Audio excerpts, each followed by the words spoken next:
بسم اللہ الرحمن الرحیم۔ ہارون الرشید پانچویں اور مشہور ترین عباسی خلیفہ تھے۔ وہ 786 سے 24 مارچ 809 تک مسند خلافت پر فائز رہے اور ان کا دور سائنسی، ثقافتی اور مذہبی رواداری کا دور کہلاتا ہے۔ ان کے دور حکومت میں فن و حرفت اور موسیقی نے بھی عروج حاصل کیا۔ ان کا دربار اتنا شاندار تھا کہ معروف کتاب الف لیلہ شاید انہی کے دربار سے متاثر ہو کر لکھی گئی ہے۔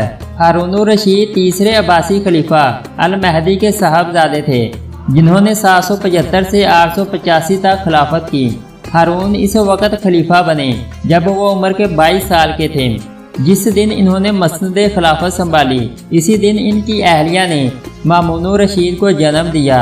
ہارون الرشید کے دور میں عباسی خلافت کا دارالحکومت بغداد اپنے عروج پر پہنچ گیا۔ انہوں نے بغداد میں نیا محل تعمیر کروایا، جو اس سے قبل کے تمام محلات سے زیادہ بڑا اور خوبصورت تھا، جس میں ان کا معروف دربار بھی تھا، جس سے ہزاروں درباری وابستہ تھے۔ بعد ازاں انہوں نے شام کے حالات کے پیش نظر دربار شام منتقل کر دیا، تاہم ان کا کہنا تھا کہ بغداد دنیا کے کسی بھی مقام سے زیادہ بہتر ہے۔ ہارون ایک عادل بادشاہ تھا، جو راتوں کو بیس بدل کر دارالحکومت کی گلیوں میں چکر لگا کر عوام کے مسائل معلوم کرتا تھا۔ اس کی بیوی زبیدہ بھی بڑی نیک اور دیندار ملکہ تھی۔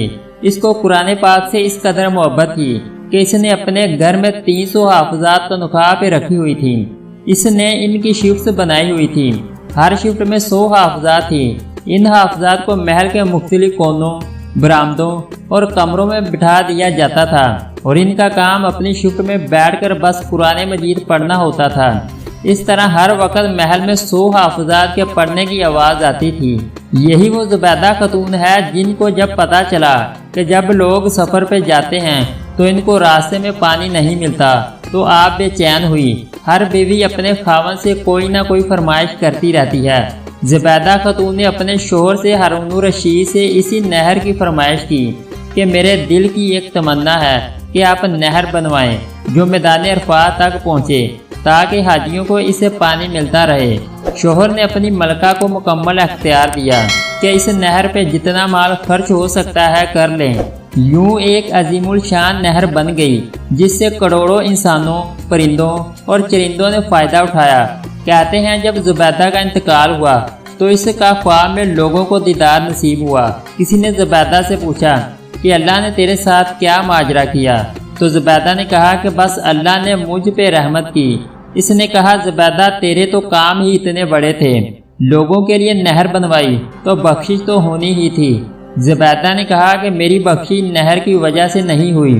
جب میرا نہر والا عمل اللہ پاک کے سامنے پیش کیا گیا تو اللہ پاک نے فرمایا کہ تو نے تو نہر اس لیے بنوائی کہ تیرے پاس بیت المال کی مال و دولت تھی، اگر بیت المال نہیں ہوتا تو تم یہ نہر نہیں بنوا سکتی تھی۔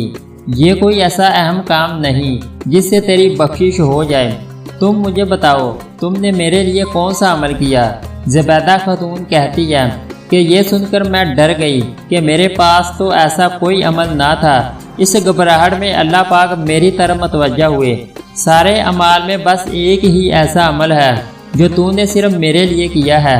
ایک بار جب تم کو بھوک لگی تھی اور کھانا کھا رہی تھی، منہ میں لقمہ ڈالنے سے پہلے اذان کی آواز تیرے کانوں میں آئی۔ اس وقت تمہارے سر پہ دوپٹہ ٹھیک نہیں تھا، آدھا سر ننگا تھا۔ اس وقت تیرے دل میں خیال آیا کہ اللہ کا نام بلند ہو رہا ہے اور میرا سر ننگا ہے۔ تم نے اپنی بھوک کی پرواہ نہ کی، لقمہ نیچے رکھا اور اپنا دوپٹہ ٹھیک کر لیا اور پھر کھانا شروع کیا۔ تم نے لقمے میں جو تاخیر کی وہ میرے نام کے ادب کی وجہ سے کی تھی، بس تیری مغفرت کی وجہ یہی ہے۔ اللہ پاک اعمال کا چھوٹا بڑا ہونا نہیں دیکھتا، لاکھوں روپے کے زکوٰۃ اور خیرات کو نہیں دیکھتا، وہ تو دل میں چھپے تقویٰ کو دیکھتا ہے۔ اگر آپ کو ہماری ویڈیو اچھی لگے تو اس کو لائک اور سبسکرائب کر دیں۔